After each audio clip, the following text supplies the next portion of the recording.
ئەم کاتتان باش باس لە ئاڵگۆڕی و گۆڕانکاریەکی گرنگ دەکەین بە تایبەتیش دەربارەی تورکیا و کوردستانی تورکیادا. هەروەکو دەزانن لە سیویەکی مارسی ئەم ساڵدا هەڵبژاردننی شارەوانیەی هەیە لە تورکیا. هەڵبژاردنە شارەوانیەکان زۆر گرنگن لە تورکیا. بە تایبەتیش کۆمەڵێک شارەوانی هەن وەکو ئیزمیر، مێرسین، بە تایبەتی ئیستانبول و ئەنقەرە. ئەم شارانە هەم سەرچاوەیەکی گەورەی ئابوورین، هەمی سەرچاوەیەکی زۆر گەورەی تۆریزم و ڕۆشنبیری و کولتوری زۆر گەورن. لە بۆ هەندێک هەموو جارێک ئۆپۆزیسیۆنە گەورەکان و دەسەڵات لەسەر ئەم شارانە شەڕ دەکەن. لە هەڵبژاردننی 5 ساڵ لەمەوبەردا کوردەکان دەنگیان بە ئیکرام ئیمام ئۆغڵوی کاندیدی پارتی گەلی کۆماری جەهەپەدا و لە بەرامبەر کاندیدی ئاک پارتیدا بەسەریان خست. لەم هەڵبژاردنەی ئەم جارەدا تاوەکو ئێستا دەبینین لەلایەک لە نێوان جەهەپە و دەم پارتی واتە هەدەپەی پێشوو ئێستا ناوەکەی گۆڕاوە بۆ دەم پارتی دیدار و دانوستاندنێکی زۆر بەهێز هەن. ئەمەیان لەلایەک پاشان یەک بەیەک دێنەوە سەرمانە. پاشان لەلایەکی دیکە گۆڕانکاریەکی دیکە سلاحەدین دەمیرتاش کە دوای هەڵبژاردننی ساڵی ڕابردوو بەڵێنیدا ویانیش گوتی تا ماوەیەکی نادیار واز لە سیاسەتی ئاکتیو دێنم، بەڵام لەم ڕۆژانەی دواییەدا کاتێک دانیشتنی دۆزەکەی دۆزی کوبانێ کە سلاحەدین دەمیرتاشی سەر لە نوێ پێی تاوانبار کراوە، چونکە سلاحەدین دەمیرتاش پێشتر لەسەر شتێکی کە تاوانبار کرابوو و دادگا تاوانەکانی نەسەلماند. دوای ئەوەی دادگای یەکێتی ئەوروپا و یەکێتی ئەوروپا بەگشتی داوای سربەستکردنی سلاحەدین دەمیرتاشی لە کۆماری تورکیا کرد، ئەم جارە هەڵسان دۆزێکی دیکەیان لەسەر کردەوە، ئەویش پێی دەڵێن دۆزی کوبانی. لە دۆزی کوبانێدا سلاحەدین دەمیرتاش بە شێوەیەک لە شێوەکان هاتە سەرخەت و قسەی کرد، زۆر کەسی حەپەسەند. دەمیرتاش پێشتر گوتارێکی یەکلایەنەی نەبوو، گوتارێکی فرە نەتەوەیی، فرە ئەتنیکی، فرە ئاینی، فرە کولتوری و فرە جوگرافی هەبوو. یعنی باسی هەموو تورکیای دەکرد، باسی هەموو گروپەکانی دەکرد و خۆی بە تەنیا بە مێژوویەک و یانیش بە ناسنامەیەک نەبەستەوە. بەڵام لەم جارەدا تەماشامان کرد دەمیرتاش گوتارێکی تۆزێک جیاوازترمان لە دەمیرتاش بیست. بێگومان کاتێک ئەو پرسیارە دەوروژێنین ئەو گوتارەی دەمیرتاش بە جیاواز دەردەکەوێ دەبێ هەڵومەرجەکانیش لەبەر چاو بگرین، چونکە هەڵومەرجەکان جیاوازن. پێشتر دەمیرتاش بە تەنیا سیاسەتی ڕۆژانەی دەکرد، بە تەنیا لە هەڵبژاردنەکاندا قسەی دەکرد و هەڵبژاردننیش لە تورکیادا هەڵبژاردننی هەموو تورکیایە، ینی 4-5 میلیۆن هەندێک کەسڵێن 6 میلیۆن کورد کە لە ئیستانبول هەیە، تۆ دەبێ خیتابێکی تورکیاییت هەبێ، ناکەی خیتابێکی کوردیت هەبێ، خیتابێکی دیاربەکریت هەبێ، دەبێت لە ئیستانبول خیتابێکی تورکیاییت هەبێ. لە هەمان کاتدا لە دیاربەکریشدا ئەو هەموو ژمارەیە مامۆستا و سەرباز و مۆزەفە تورکەی کە لە شارەکانی تورکیادا هاتوتە دیاربەکر و لەوێ نیشتە جێبوون و مناڵەکانیان لەوێ گەورەبوونا، ئەوانیش بە هەماشەوە بۆیە لە دیاربەکریش دەبێت خیتابێکی تورکیاییت هەبێ. دەمیرتاش ئەو کاتە لەو هەڵومەرجەدا بێگومان قسەی دەکردن. ئێستا کە لە هەڵومەرجی دادگادا ئەم جۆرە قسانە دەکات بە کورتی. دەمیرتاش لە دادگادا کۆمەڵێک شتی باسکردن. یەک لەوانە ئۆجەلان سەرچاوەیە، ئەگەر دەتانەوێت کەشی کورد چارەسەرکەن بڕۆن دەبێ ئۆجەلان وەک مخاتبی خۆتان ببینن. من نەوەی شێخ سەعیدم، شێخ سەعیدی پیران، پاشان باسی مەدەنیەتی ئیسلام و حتا زیاتر داگیرکاری تورکی کرد. یعنی ئەمانە کۆمەڵێک دەستەواژەن کە ئەتوانین بڵێن شتی نوێ بوون دەمیرتاش باسی کردن. لێرەدا پرسیارەکان زۆرن، ینی کۆمەڵێک پرسیار ئینسان دێتە سەرسەری ینی ناو مشکی مرۆڤ و مرۆڤ ئەتوانێ بە شێوەیەکی لە ڕوانگەی جیاوازتریشەوە ئەو بەرگری نامەی دەمیرتاش ڕەخنەش بکە. هەندێک کەس وایان لێکدایەوە ئەو بەرگری نامە جیاوازە لە بەرگری نامەکانی پێشووی ئۆجەلان، بۆیە دەمیرتاش دەیەوێ لە ئۆجەلان جیا بێتەوە. ئیتر ئەمانە هەمووی بابەتی جیاوازن، ئێمە لێرەدا باس ناکەین. ئێمە باس لە پێشکەوتنێکی جیاوازتر دەکەین. با سەرەتا باس لە سەر دێڕەکان بکەم دوای یەک بەیەک شەن و کەویان دەکەین. لە هەمان کادا لەیلا زانا کە نزیکەی 5-6 ساڵە بێدەنگ بۆ ینی دوای شەڕی خەندەق لەیلا زانا وشەیەکی لەدەم دەرنەچووە کەس لەیلا زانای نەبینیوە نهاتۆتە خۆ پیشاندان نهاتۆتە هیچ بۆنەیەک لەیلا زانا لەم ڕۆژانە ئەویش بێدەنگی شکان دوای ماوەیەکی دوور و درێژ لێدوانێکی دا و وابزانم لە دوانەکەی لە بۆ ڕۆژنامەی گەزەتە دووڤار بوو و لەوێدا داوا لە ئەردۆغان دەکا ئەو پاکێجی چارەسەریە لە ناو فرێزەرەکەی دەربێنی کە لە ناو فرێزەر دایناوە ینی تێدەگەن مەبەستیسیە. لە هەمان کاتدا لەم 3-4 ڕۆژەی ڕابردوودا هەم هاوسەرۆکانی دەم پارتی واتە هەدەپەی کۆن و هەم هاوسەرەکەی دەمیرتاش بەشق دەمیرتاش سەردانی گرتوخانەی ئیدیرنیان کرد و سلاحەدین دەمیرتاشیان بینی. لە کاتی هاتنە دەرەوەی بەشق دەمیرتاش لێدوانێکیدا بۆ ڕۆژنامەنووسێکی تەلەڤیزیۆنێکی تورکیا بە ناوی ئارتی گەرچەک هەرچەندە ئەو تەلەڤیزیۆنە لە ڕاستیدا زۆر دووری خەتی هەدەپە نیە یانی تەلەڤیزیۆنی چەپە تورکەکانە بەڵام بەشێک لە دامەزرێنەرەکانی هەدەپەیش بوونیانی من ئاگدارم ئەو تەلەڤیزیۆنە لە کۆڵنی ئەڵمانیا سازکرا ئێستا کە ستۆدیۆکەی لەوەیە بەڵام لە ئیستانبولیش وابزانم ستۆدیۆیەکیان هەیە و لە تورکیاش ئیجازەی کاریان هەیە. لە لێدوانێکیدا بە شەق دەمیرتاش قسێکی سەیری کرد ئەویش ئەوە بوو ئەگەر لە بەرژەوەندی ئاشتی و دیموکراسی کۆمەڵایەتی بێ و حیزبەکەم دەم پارتی دەم قبول بکە ئەتوانم ببمە بربژێری ئەستەمبۆل بۆ هەڵبژاردننی شارەوانی. لێرەدا ئەو لێدوانەی دەمیرتاش بە شەق دەمیرتاش و لەو کاتەدا یعنی گوتم کە سەردانی سلاحەدین دەمیرتاش دەکا و سلاحەدین دەمیرتاشیش لە گوتارەکانیدا گوتارێکی زیاتر ئەتوانین بڵین نزیک خەتی پەکەکەی ئێستای هەیە. لە هەمان کادا باس لە ئەوە دەکا کە ئۆزەلان سەرچاوەیە ئیمرانی سەرچاوی کێشەی کوردە بڕۆن لەوێ ینی مخاطبی کێشەی کوردەمە بەستمە سەرچاوە ئەوەیە بڕۆن لەگەڵ ئەوان قسە بکەن ئەمە نیشانمان ئەدا ئەو بڕیارەی بە شەق دەمیرتاش وانش ئەو داواکارگەی بە شەق دەمیرتاش بە تەنیا بە شەق دەمیرتاش نییە و بە تەنیا سلاحەدین دەمیرتاشش نییە چونکە ئەوتەم هاوسەرۆکانی هەدەفەش لە لای دەمیرتاش بوون سەردانیان کرد و پێشتر هاوسەرۆکانی هەدەپە ڕێگەیان پێ نەئەدرا سەردانی دەمیرتاش بکەن ئێستاکە ڕێگەیان پێدرا. لێرەدا مەسەلەی شارەوانی ئیستانبول کلیتە یعنی لە ئیستانبولدا ئەگەر ئەکرەم ئیمام ئۆغڵو خۆی وا دیارە کاندیدا ئەکرەم ئیمامۆغڵو جارێکی تر کاندیدی جەهە پێە و کاندیدی ئەتوانم بڵێم هەموو ئۆپۆزیسیۆنەکەیە جگە لە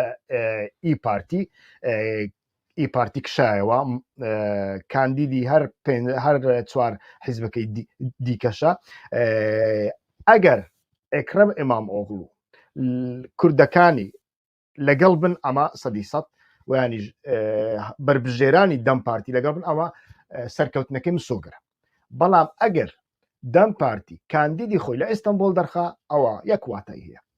واتە کاندیدی ئۆپۆزیسیۆن دەدۆڕێنێ کاندیدی ئاک پارتی سەر دەکەوێت لە ئیستانبول لە ئەنقەرەش بە هەمان شێوە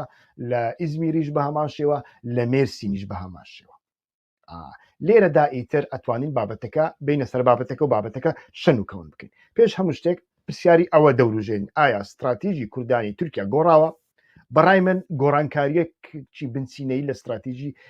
کوردان دەربارەی تورکیادا نییە. یعنی کوردەکانی تورکیاویانیش هەدەپە 100% بچنە سەر خەتێکی نەتەوە پەرستی تند و جوداخواز و دەوڵەتخواز و ئێمە ئیتر بە تەنیا کوردین و کارمان بە تورکیانیە و دەوڵەتی خۆمان دەوێ و ئەم زۆرە شتانە بە هیچ شێوەیەک لە ئارادان نییە. بەڵام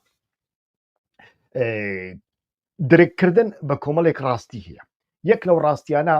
هەڵومەرجی تورکیا ئامادە نییە لە بۆ سیاسەتێکی بە تورکیایی بوون. لە تورکیادا ئێمە جوگرافیای جیاوازمانە جوگرافیای کوردستان هەیە جیاوازە جوگرافیای ئەتراکیا هەیە ئەتراکیایی خۆر ئاوا هەیە زۆر جیاواز ینی شارەکانی سەردەریایی سپیناوە ڕاستمان هەیە زۆر جیاوازە و بەحری ڕەشمان هەیە زۆر جیاوازە ناوەڕاستی ئەناتۆلیاشمان هەیە هەر زۆر جیاوازترە. ینی لەم هەموو جوگرافیایەنەدا ناتوانین بڵێن سیاسەتێکی گشتی تورکیایی لەسەر بنەمای مافی مرۆڤ دیموکراسی پێشکەوتوخوازی مۆدرن ئەکرێ ببێتە چەقی سیاسەتکردن و وەرچەرخانێک لە ناو تورکیادا لە بۆ هەندێ لەمەدا ئیتر ئەگەر هەڵومەرجێکی وا بەگشتی لە ئارادا نەبێ و گوشارێکی زۆر لەسەر کوردەکان هەبێ گوشاری ئاسیملاسیۆن گوشاری برسیکردن گوشاری ئابووری و بێکاری هەر بەگشتیش هەیە بەڵام لە ناوچە کوردەکە زۆر زیاترە ئەمە وەزیری پیلاندالان و تەکنۆلۆژیا خەریتەیەکی دەرخستووە یعنی خەریتەیەکی نەخشەیەکی پێشکەوتنی تەکنۆلۆژیای لە تورکیا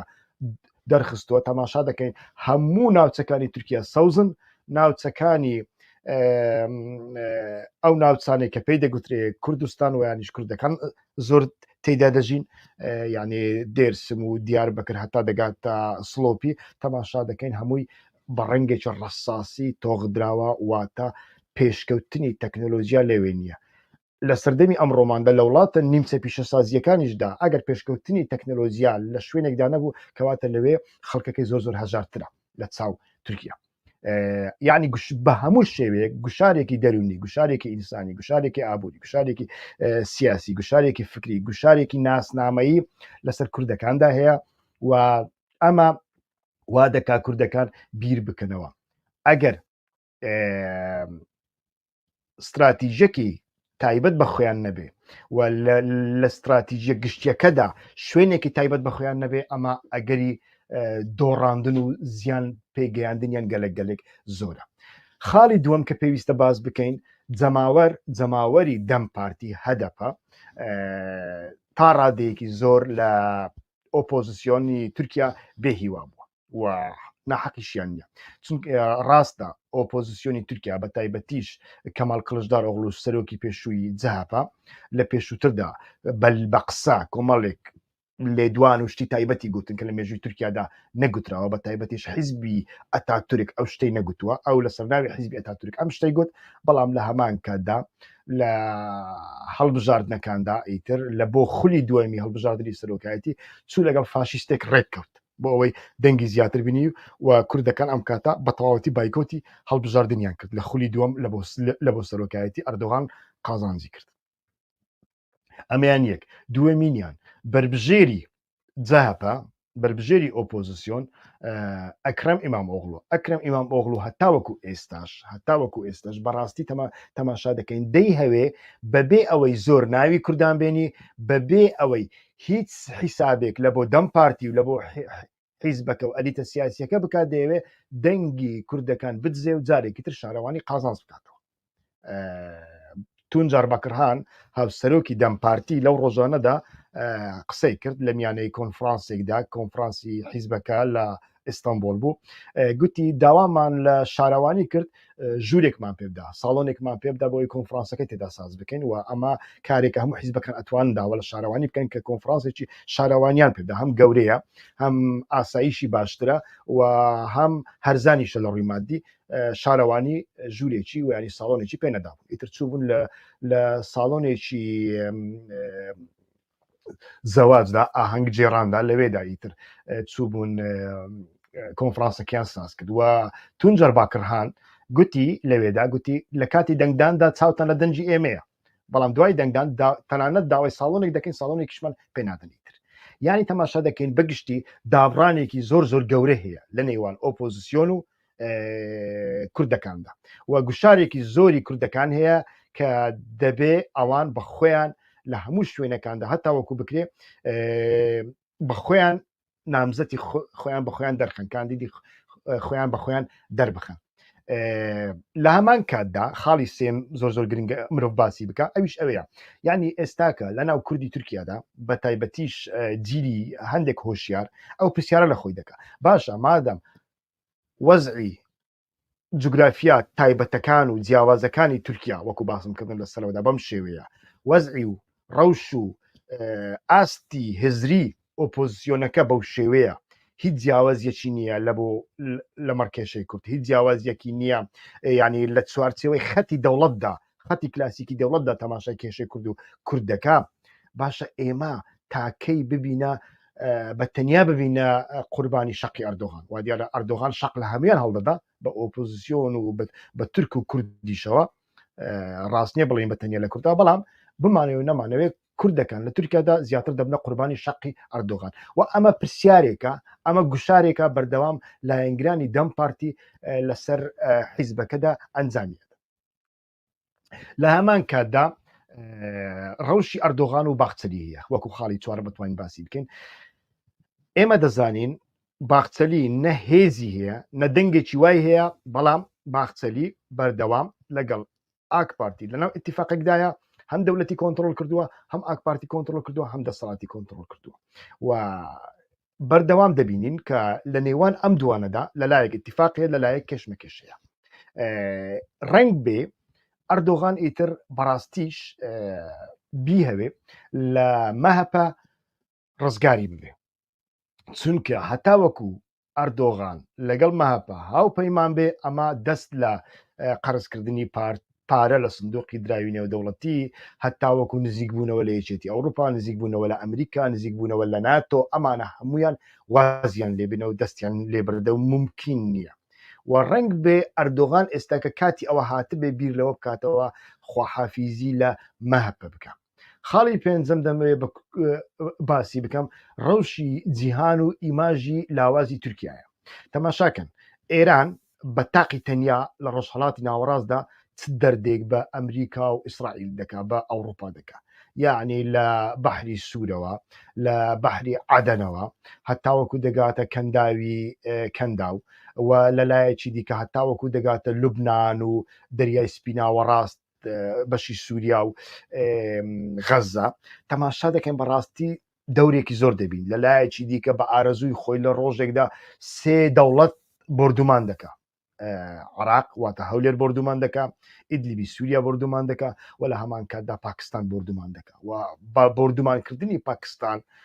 کارێکی وها ئاسان نیە بەڕاستی چونکە پاکستان لەو ناوچەیەدا تاقە هێزێکی ئیسلامی نوکلێریە ینی بۆمبی نوکلێری هەیە و سوپایەکی بەهێزی هەیە تەکنۆلۆژیای سەربازی بەهێزیشی هەیە پاکستان لە هەمان کاتدا پاکستان متفقی چینە متفقی تورکایە ئیتر ئەمانە دەبێ هەموو لە بەرچاو بگیرێن ینی مەبەستمان ئەوێت تەماشاکەن لەو وەزعەدا ئێران چی دەکا بەڵام تورکیا هێزێکە کە دەبێ هاوسەنگی لە بەرامبەر ئێران دروستکە لە ناوچەکەدا تەماشا دەکەین لە هەموو ناوچەکەدا بەڕاستی لە سووریا لە ئیدلیب بەشێک لە ئیدلیب و ئافرین و سەرێکانیە لە عراقیشدا هەولێر و دهۆ کاریگەریەکی تەواوی هەیە ئەگەر نا کاریگەریەکی تورکیا لە هیچ شوێنێکدا نابینین ینی تەنانەت حەماس ئێستاکە بەگوێی تورکیا ناکە ئیسرائیل هیچ حسابێک لە بۆ تورکیا ناکە ئیتر ئەمانە ڕنگ بێ وایان کردبێت دەوڵەتی قوڵی تورکیا عقلی دەوڵەتی تورکیا ئیتر پێویستی بۆ بێ جارێکی تر بیهەوێ سەرەتا لە ناوخۆدا ئیماژ و پێگەی تورکیا بەهێز بکە تاوەکو سیاسەتێکی دەرەوەی بەهێزتری هەبێ ئەمانە هەمویان بابەتێکن خاڵی شەشەم کە پێویستە باسی بکەین لێرەدا ئەمەیە لە ناوخۆی کوردەکاندا چی پێ دەڵێن ینی باڵانسێک هەیە و ئەو باڵانسە تا دێت بەرەو ئاستێک دەڕوات کە دەبێت چارەسەری بۆ بدۆزرێتەوە ینی بەخۆتان دەزانن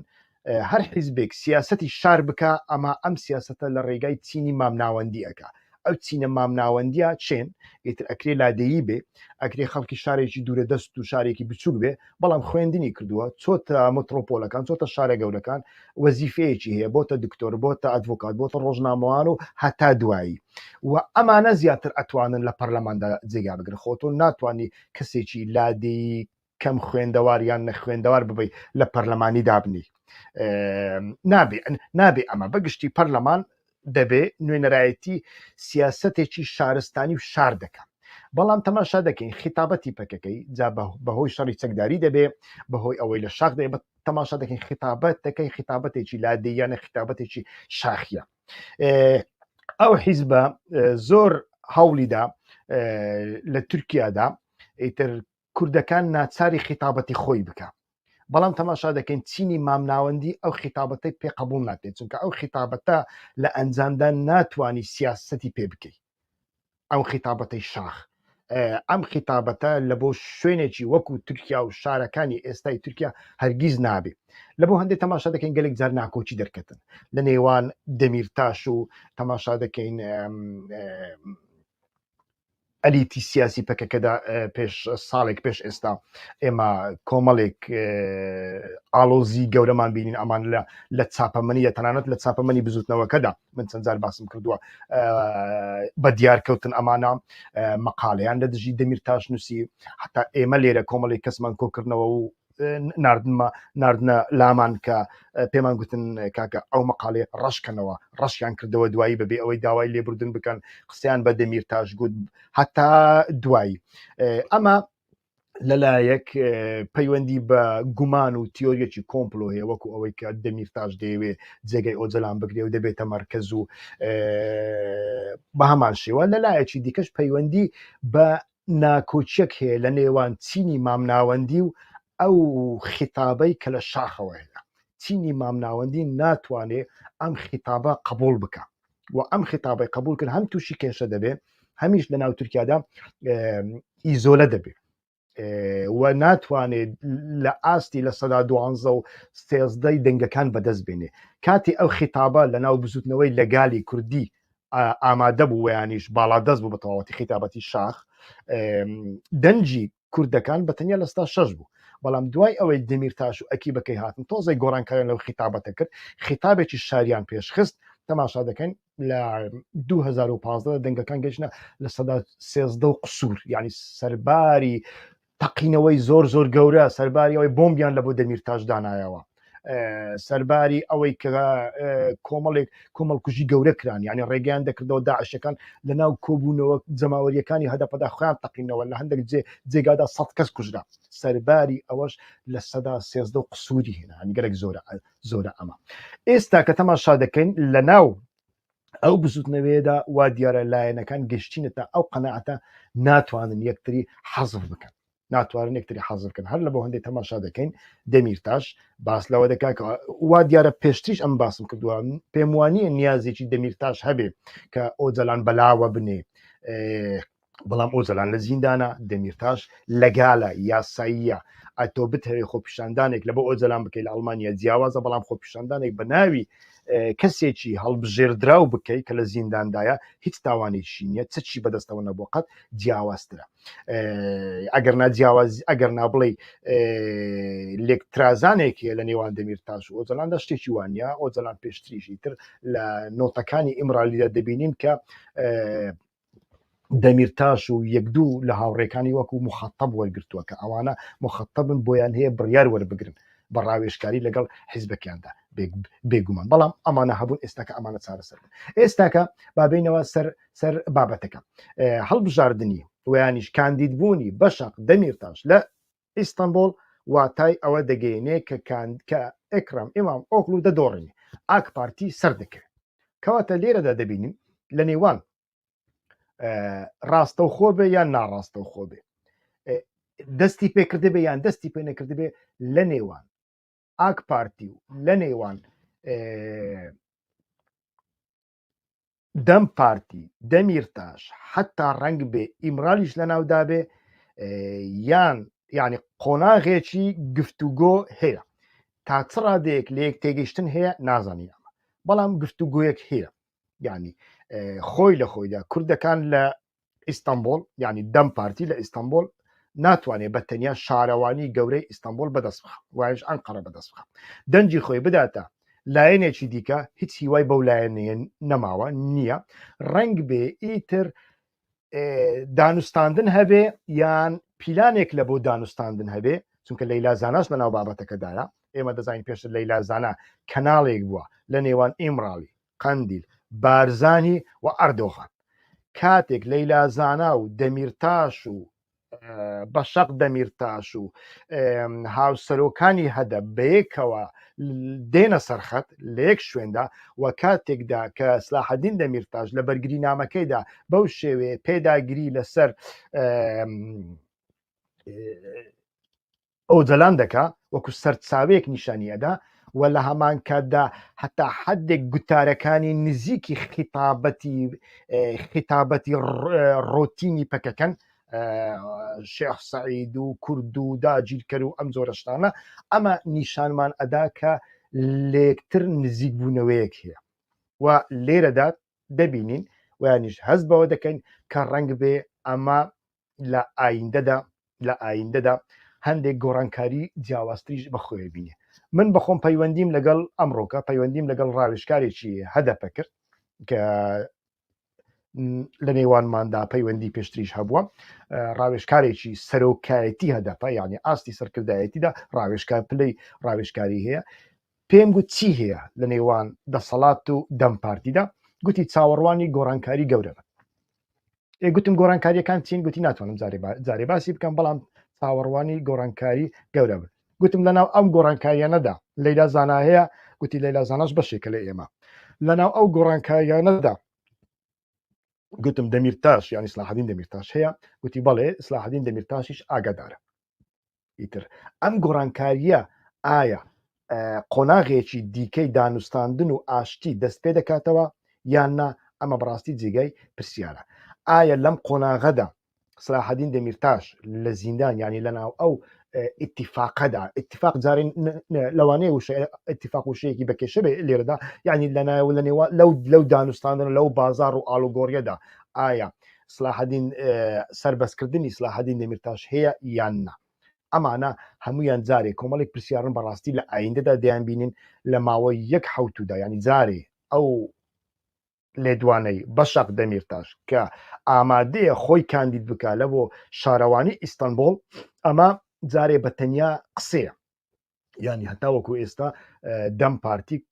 کۆنەبووتەوە بڕیاری مرکزی نەداوە لەو بارەوە دەبێ بڕیار بن. بەڵام شتێکی دیکە هەیە، ینی لەو دوو ڕۆژانەدا کۆمپانیایەک ئامارێکی ساز کرد لە ناو کوردەکانی ئیستانبولدا لە سەدا 79 کوردەکان داوا دەکەن کورد کاندیدی خۆی هەبێت لە ئیستانبول. یعنی ئەمە پێچەوانەی سیاسەتی پێشووی هەدەپێ کە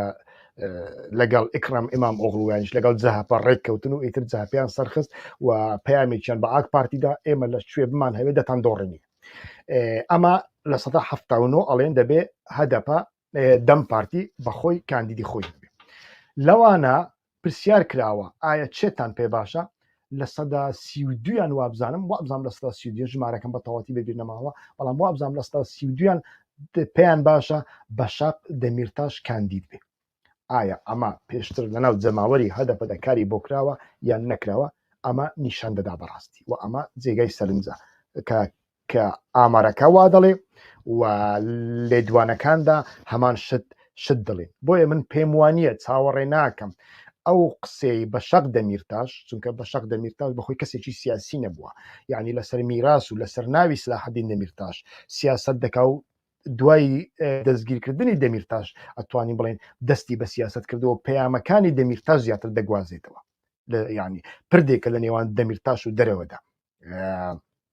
کەسێکی سیاسی نیە. بەڵام ئەمە لە هەموو شوێنێکدا هەیە و لە تورکیاشدا هەیە. عومەر ئۆجەلان منداڵێکە ئیتر بۆتە پەرلەمانتاری هەدەپ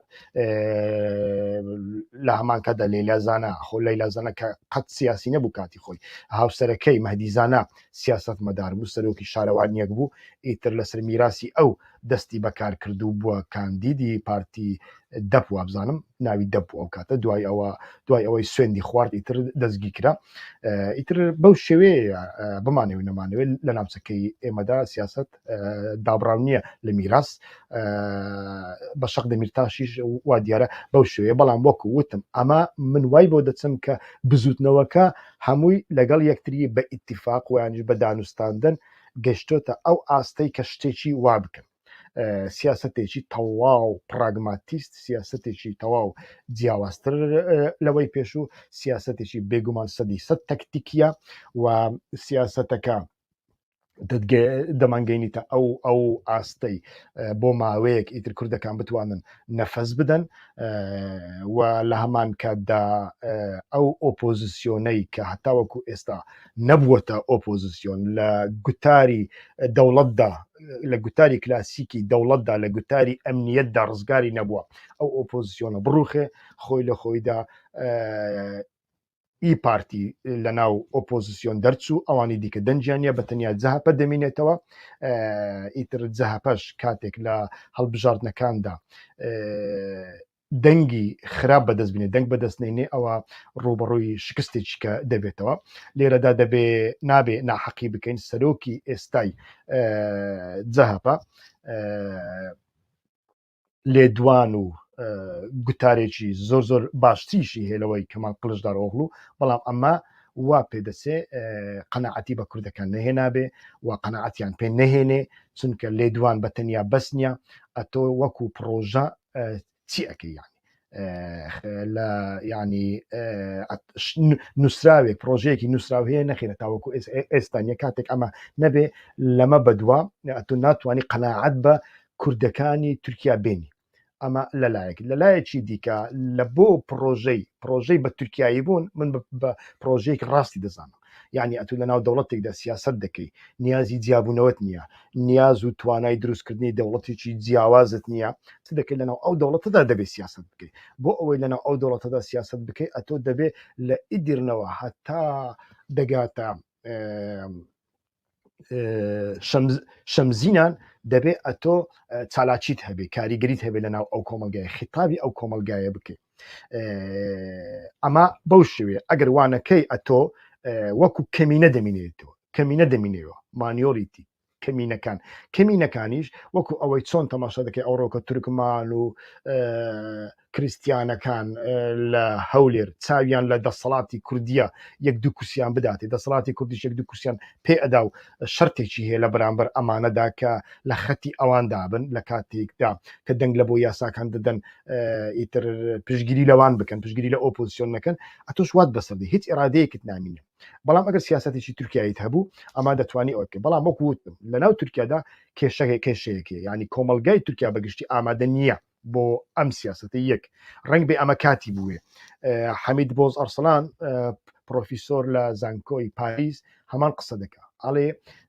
دەبێ لە ئێستاوە کار بکرێت لە بۆ ئایندا هەڵبژاردنەکان سەنگی مەحەک نین بەڵکو دەبێت کار بکرێت لە بۆ گۆڕانکاری کۆمەڵایەتی لە تورکیادا چاوەڕێ بکەین ئەو کۆمەلگایە چ گۆڕانکاریەکی بەسەردادێ ئەمیان یەک بەڵام لەناو کوردەکانیشدا تەماشا دەکەین بەڕاستی لەلایەک سیاست و استراتیژی دەم پارتی و هەدەپەی پێش و سیاسەتی تورکیایی بوو بەگوتار بەڵام لە ڕووی فکریەوە نەپەکەکە نەدەم پارتی نەچاپەمەنیەکانی کوردی تورکیا لە ڕووی هیزریەوە هیچ کارێک ناکەن لە بۆ گۆڕانکاریکردن لە هیزری مرۆڤەکان سیاسەتێکی تورکیایان هەیە بەڵام لە بواری بیرکردنەوە و گوتاردا من جیاوازیەک لە نێوان گوتاری عومەر ئۆجەلان و عوسمان بایدەمیر و کەمال کەرکوچیدا نابینم بەڕاستی یعنی ئەمە کێشەیە بەڕاستی ئەمە کێشەیە لە بۆ هەندێک ئەمە سەر نەکەوت و ئەمە کاتێ سەر نەکەوت کوردەکان دەبنە قوربانی دەبنە تاقە قوربانی شەقی ئەردۆغان و وا دیارە ئێستاکە سلاحەدین دەمیرتاش و ئەلیتی سیاسی ڕنگ بێ لەسەر ئەمە ڕێککەوتە بن کە سیاسەتێکی وها بکەن لەگەڵ دەسەڵاتدا ئەمە بۆ کوێ دەچێت بەڕاستی ناتوانین جارێ هیچ پێشبینیەک بکەین هەموو ئەگەرەکان کراون ئیتر بەڵام هیوادارم ئەمە هەرچێکی لێ دەکەوێتە لێ بکەوێتەوە نەگاتە ئاستی شەڕ و تند و تیژی و کۆمەڵکوژی و ماڵوێرانی و دەربەدەربوونی خەڵک زۆر گرنگە خەڵک نابێت لە ناوچەی خۆی دەربەدەربێ ناوچەی خۆی بەجێ بێڵێ ئەمە لە هەمووی گرنگتر باشنی سیاست ئەمەیاتەوە خەڵکەکەت بپارێزی نەوەکو ئەوەی لە ئەفرین ڕوویدا نەوەکو ئەوەی لە سەرەکانی ڕوویدا نەوەکو ئەوەی لە سووری ئامەدون و سێبین و شەڕناخ و جزیرە ڕوویدا ئەمە دووبارە نەبێتەوە ئەمە زۆر گرنگە هەم لە بواری ئابووری زیان پێگەینی هەم لە بواری سیاسی کۆمەڵایەتی زیان پێ هەم لە بواری دەرونیەوە زیانت پێدەگەینی ئەمەی هەری گرنگە ئەمەیە ئیتر لە ئایندەدا دووبارە بەیەکەوە دەبینەوە زۆر سوپاسدان دەکەم تاوەکو ئێستا لەگەڵمداون هیوادارم سوودی هەبێ و تکاتان لێ دەکەم ئەوانەی کەناڵی یوتیوبی هیوا خۆشناویان سوبسکرایب نەکردووە ئیشتراک نەکردووە لە ماڵەکانتاندا لەسەر کۆمپیوتەردا بیکەن لە دەستی ڕاستانەوە لە خوارەوە ئیتر نیشانەیەکی سوبسکرایب هەیە کاتێ ئەوەت کلیک کرد ئەتوانی ئیمەیلی خۆت بنووسی و ئیتر ئەو کاتە هەر بەرنمەیەکی نوێ هەبوو یوتیوب و یانیش ئیمەیل ئەگەدارت دەکاتەوە کە من بەرنمەیەکی نوێم ساز کردووە یان سازی دەکەم. ڕێز و سلااوم کاتێکی خۆش زۆر سوپاس کە تاوەکو ئێستا لەگەڵمان دابوو و یانیش لە ئایندەدا بینەری ئەم بەرنامە دەبن.